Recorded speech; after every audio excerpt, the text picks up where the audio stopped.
Hello everyone. Today we will start chapter 4 of Geography class 6, that is maps. आज हम maps के बारे में पढ़ेंगे. चैप्टर 4 है ज्योग्राफी का. तो चलिए इस चैप्टर को स्टार्ट करते हैं. Let's start this lesson. पहला पॉइंट ग्लोब के ऊपर है. A globe can be useful when we want to study earth as a whole. जब हमें अपने पृथ्वी के बारे में, पूरे पृथ्वी के बारे में एज ए वन यूनिट जब स्टडी करना पड़ता है तो उस समय हमें ग्लोब की जरूरत पड़ती है. We need globe. ग्लोब क्या है?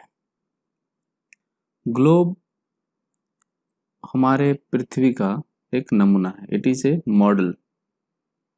Model of our earth. इसका आकार जो है वो अर्थ की तरह स्फेरिकल है. इसका जो ग्लोब का एक्सिस होता है वो भी टिल्टेड रहता है, जैसे हमारे अर्थ का एक्सिस है. तो जब हमें बिल्कुल अर्थ के जैसा ही मॉडल, रोटेटिंग मॉडल की जरूरत पड़ती है, तब हम ग्लोब का इस्तेमाल करते हैं. चलिए आगे देखते हैं. When we want to study the earth as a whole, we use globe. But when we want to study only a part of the earth, जब अर्थ का एक पार्ट को ही हमें स्टडी करना है, as about our कंट्री का हो सकता है, किसी स्टेट का हो सकता है, it can be any district, town or village. These all are parts of our earth. Then the globe is of little help. Globe से हमारा काम नहीं बनता है, तो हम क्या करते हैं? In such a situation we use maps. मानचित्र का इस्तेमाल हम लोग करते हैं. सपोज ये हमारा ग्लोब है, इस पर हमें इस पर्टिकुलर एरिया को स्टडी करना है, तो हम इसे एक मैप पे ड्रॉ कर लेंगे. जो ये पर्टिकुलर एरिया ही इसको हम एक मैप पे ड्रॉ कर लेंगे, तो इजी टू कैरी होता है. या फिर ये छोटा मैप हो गया, या फिर पूरे ग्लोब को भी हम एक वर्ल्ड मैप पे ड्रॉ कर सकते हैं, पूरे ग्लोब को. ठीक है, आगे देखेंगे हम लोग. A map is a representation और a drawing of earth surface और a part of it drawn on a flat surface and according to scale. देखिए इसको समझने की कोशिश करते हैं. मैप क्या है? मैप है रिप्रेजेंटेशन और ए ड्राइंग. ठीक है, जैसे अभी मैंने बताया कि हम एक शीट पर ड्राइंग करते हैं, रिप्रेजेंट करते हैं पार्ट ऑफ अर्थ, और टोटल अर्थ सरफेस को भी कर सकते हैं. ठीक है, तो यही बोल रहा है कि it is A drawing of earth surface और ए पार्ट ऑफ इट. ठीक है, अब इसे हम ड्रॉ कहाँ करते हैं? इसे ड्रॉ करते हैं हमें किसी फ्लैट सरफेस पे, किसी पेपर पे, है ना, कोई भी flat surface, may be any type of paper और एनी टाइप ऑफ प्लास्टिक्स, कुछ भी. तो फ्लैट सरफेस पे ड्रॉ किया जाता है, और ड्रॉ करते समय स्केलिंग का ख्याल रखा जाता है. स्केलिंग मैच करना चाहिए. स्केल क्या होता है हम आगे देखेंगे, इसलिए यहां लिखा हुआ है अकॉर्डिंग टू द स्केल. ये इंपॉर्टेंट चीज होता है in drawing a map, in representing earth surface और a part of it.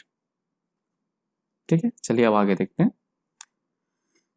When many maps are put together, we get an atlas. ठीक है, जब हम कई सारे मैप्स को एक साथ हम सपोज एक बुक बना लिए हम और उसमें हमने कई सारे मैप को उसमें हमने प्रिंट कर दिया, तो that we will call it atlas. ठीक है, ओके। अब इससे आगे बढ़ने से पहले हम एक नज़र डाल लेते हैं ग्लोब पर। ये देखिए, ये इस तरह का होता है ग्लोब।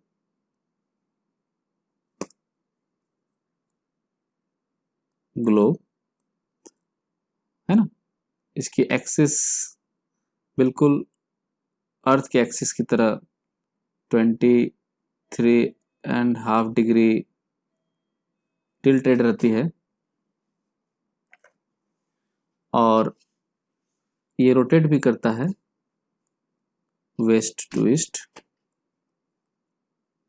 ठीक है, तो ये जस्ट एक मॉडल होता है अर्थ का, इससे हमें स्टडी करने में काफ़ी सहायता मिलती है।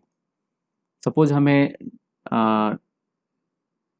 डे नाइट समझाना हो, डे और नाइट कैसे होता है ना, डे नाइट कैसे होता है, तो ये जो ग्लोब है इसके मदद से हम बहुत अच्छी तरह समझा सकते हैं।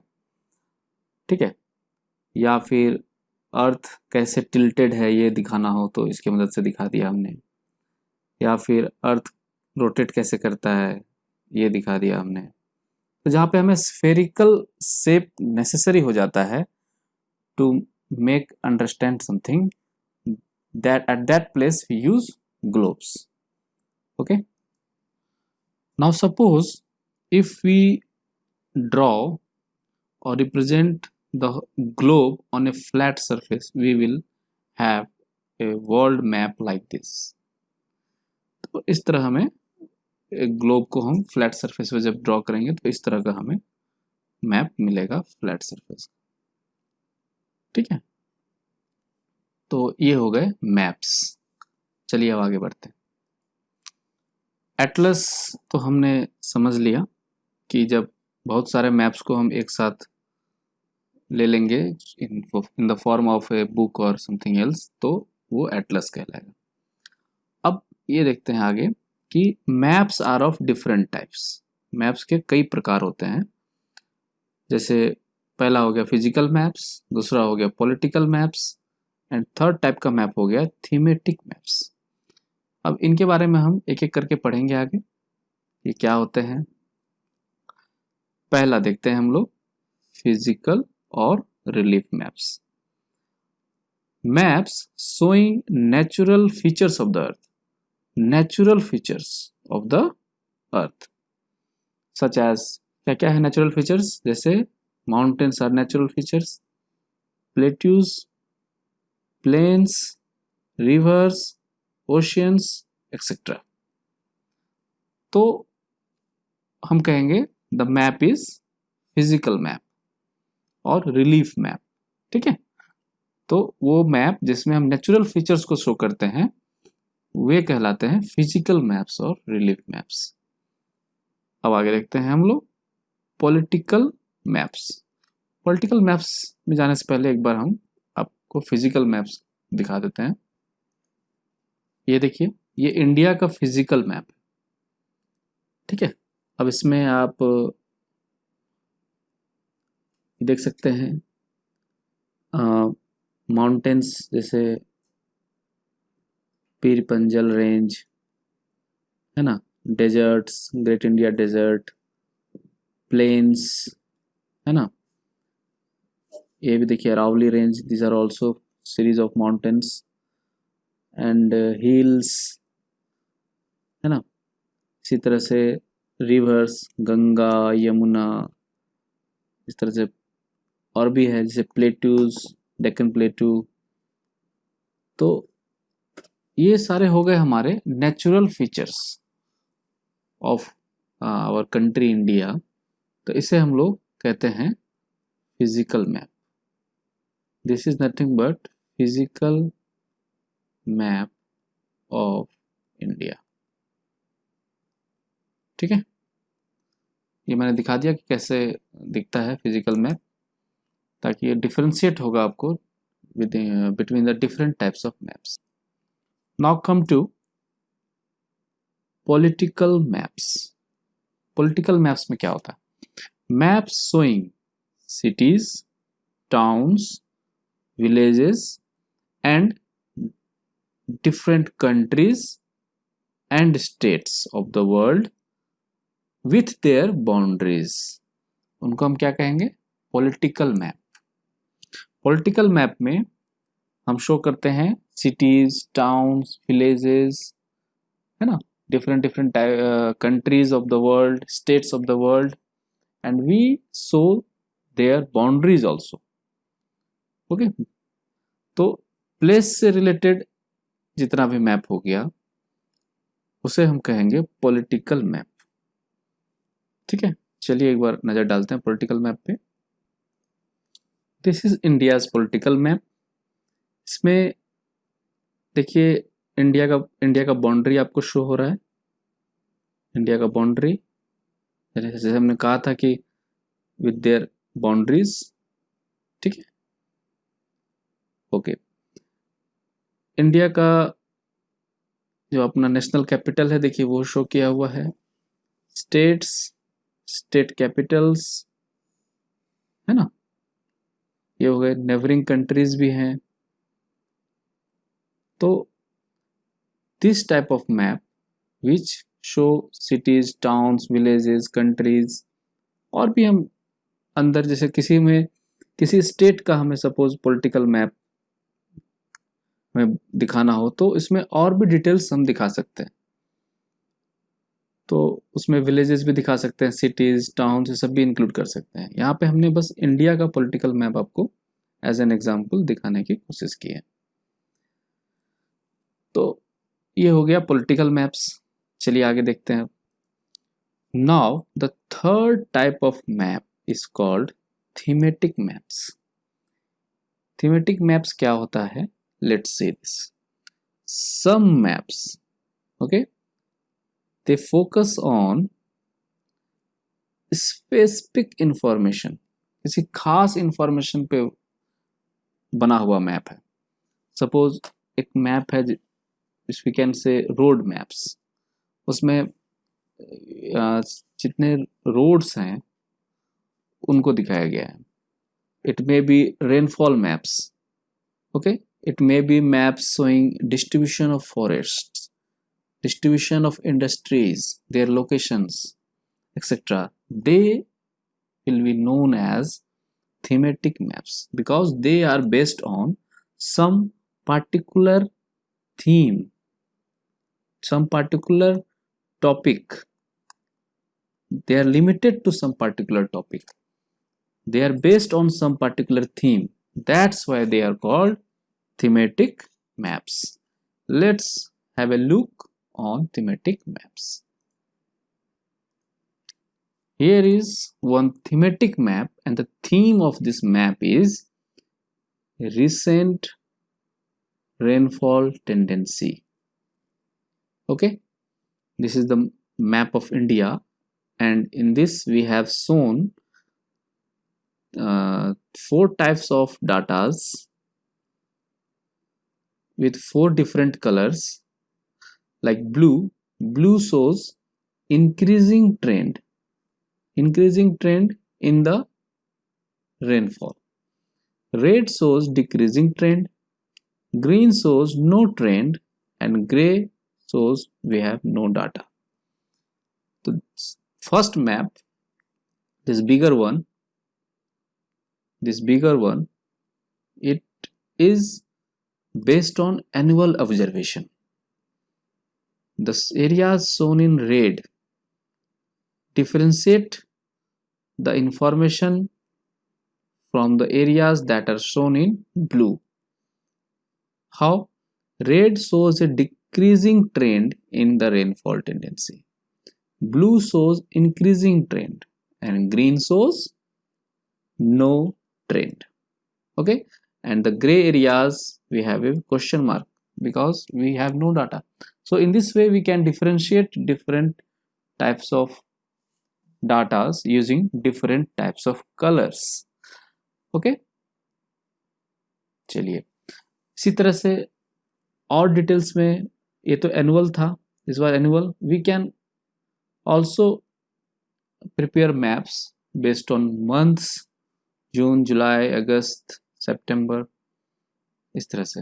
Okay, and we can derive information from maps also like this. 68% have decreasing trend, 12% have increasing trend, and 10% have no trend. Okay, this will comprises 90% of data, means 10% we have no data, that comes under gray zone.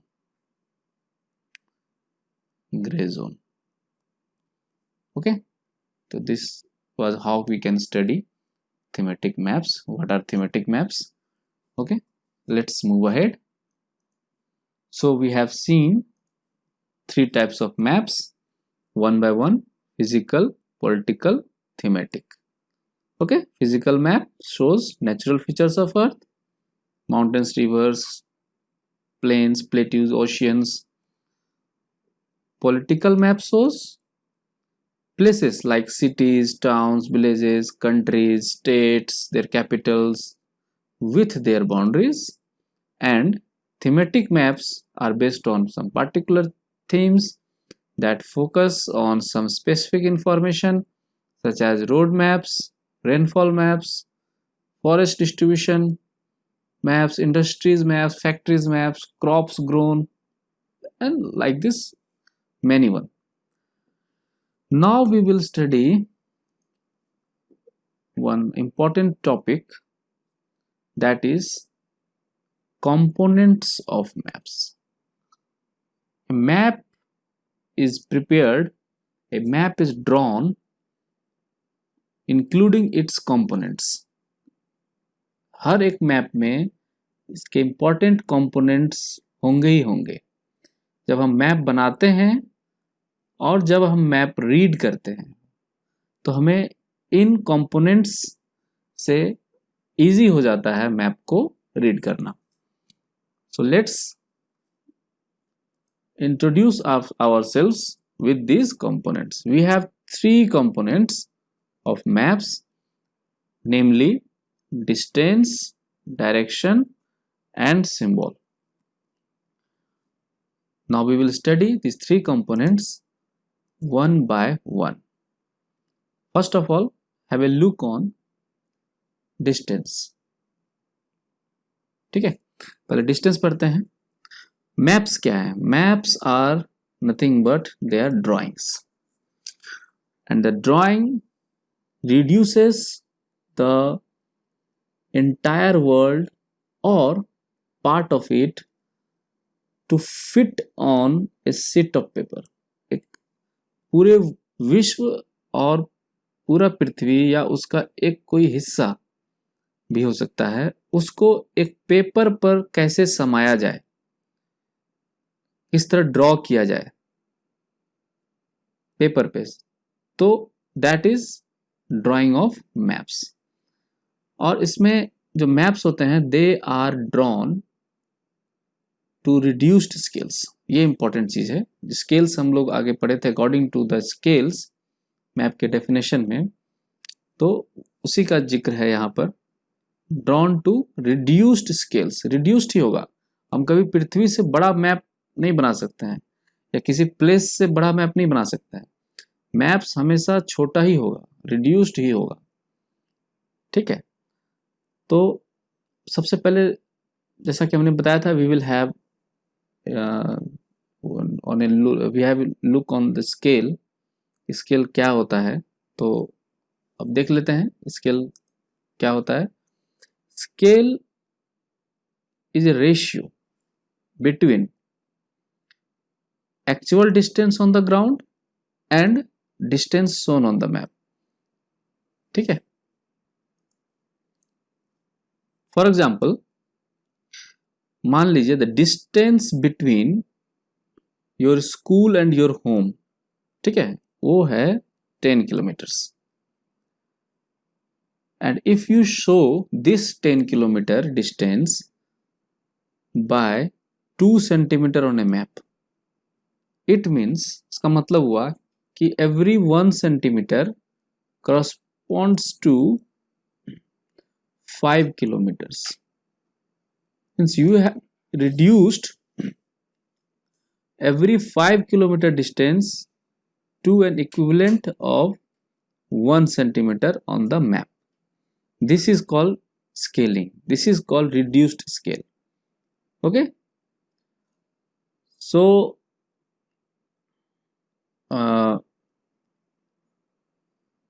let's move ahead. We have learned, understood what is scale, and we have seen one example.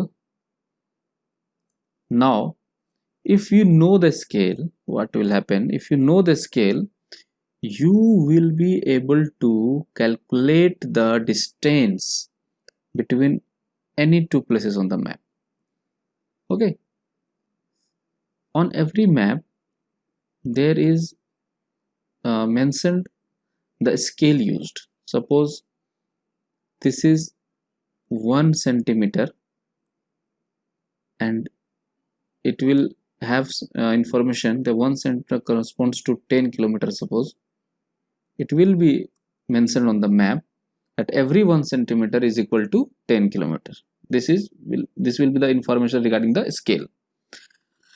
Now if you have this map and suppose this is one place and this is another place, you will measure this in centimeter and suppose it comes to be 2 centimeter, then you can say that the actual distance between these two places, suppose this is A and this is B, the actual distance between these two places is 20 kilometers. How we can conclude this?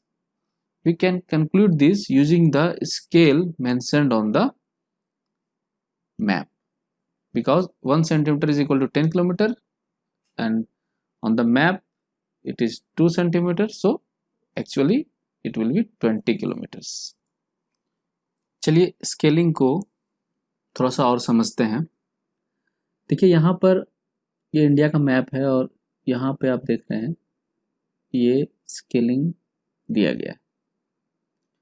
अब इसे हम कैसे use करेंगे मैं आपको दिखाता हूँ। ये देखिए ऊपर में किलोमीटर रेफरेंस है और नीचे में माइल्स, और आपको ये बताया गया है कि सपोज यहाँ से स्टार्ट है और यहाँ 200 है, this much distance corresponds to 200 kilometre. तो आप सपोज इतना ही डिस्टेंस आप यदि इस मैप पे ट्रैवर्स करेंगे जितना है this much, suppose this will be equal to 200 kilometres on actual map. Same segment का जो लेंथ है ना वही आपका एक्चुअल रेफरेंस हुआ। सपोज मुझे लग रहा है कि इंदौर और भोपाल के बीच में 200 किलोमीटर्स का डिस्टेंस होना चाहिए according to the reference scale. इसी तरह से इतना सेगमेंट जो है ये हो गया 200 माइल्स के बराबर, 200 माइल्स के बराबर, ठीक है। अब सेम डिस्टेंस हम यदि सपोज लेते हैं, सपोज जबलपुर से नागपुर, अप्रोक्सीमेटली यदि ये सेगमेंट और ये सेगमेंट बराबर है तो हम ये कह सकते हैं कि दिस इज 200 माइल्स, ठीक है। तो इस तरह से स्केलिंग के थ्रू हम एक्चुअल डिस्टेंस पता कर सकते हैं मैप पे। तो this is one important component of map distance, that is scaling. अब जब स्केल की बात आती है, then we have two types of map. One is called small scale map and the other is called large scale map. एक small scale हुआ और दूसरा लार्ज स्केल. देखते हैं क्या हुआ ये दोनों. व्हेन लार्ज एरियाज, पहला क्राइटेरिया क्या है, लार्ज एरिया, जैसे कॉन्टिनेंट्स, कंट्रीज, इसको जब हम शो करते हैं on a paper, that is the map of continents, countries, then we use small scale. Scale जो होता है वो स्मॉल होता है. जैसे कि for example 5 centimetre on the map shows 500 kilometre on the ground. Small हो गया, मतलब हर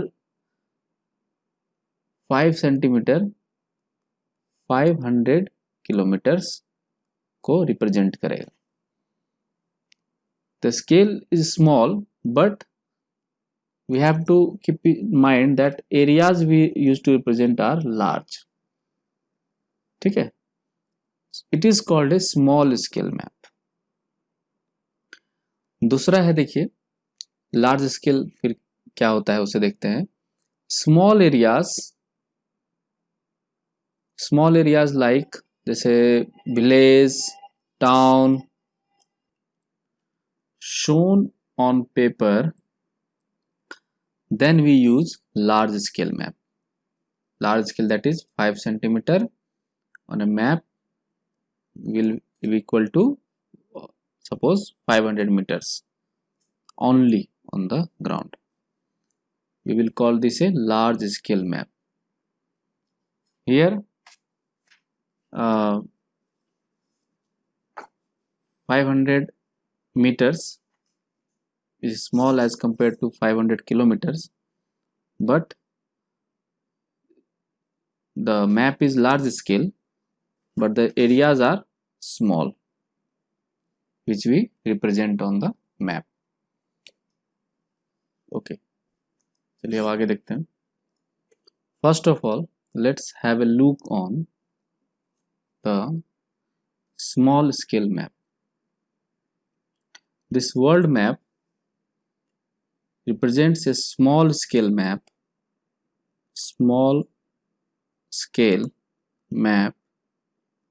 and the areas shown are large. In this way we can remember this. Large areas are shown on small scale maps, and every small distance on a map will correspond to a very large distance on actual place. Okay, this world map we are showing continents, countries as per our definition. This is a small scale map, and let's have a look on large scale map. This is the map of sector 61 Noida, and this map is large scale map because we are showing small areas. We have considered only one sector of the city Noida, so the area is small as compared to continents and countries, so the map is large scale map. Okay, and we will now study the difference and characteristic of large scale and small scale map. One important feature of large scale map as compared to small scale map is that large scale maps give more information, because on large scale maps we are representing small areas as compared to small scale map where we are representing larger areas. So Small scale maps give more information to us. Let's have a look. This is the small scale map. This is large scale map, and we are showing small area, that is one sector of Noida. And large scale maps, as we have studied, is gives us more information. How? See, this map, we are getting each and every details of every. Suppose this is park, this is residential area, these are sectors, these are blocks. Okay, this is the place for religious site, and suppose this is also one park type area, greenery, and here we will have shopping area. These are wide roads. We are having the width of the roads also, like this. This is the site for school, this one. So what we are getting through large scale maps? Large scale maps में हमें बहुत minute से minute details पता चल जाता है. Detailed किसी area के बारे में डिटेल्ड इंफॉर्मेशन हमें मिल जाता है. ठीक है, यही चीज इस पॉइंट में कहा गया है कि लार्ज स्केल मैप हमें ज्यादा इंफॉर्मेशन देता है as compare to small scale map. ठीक है.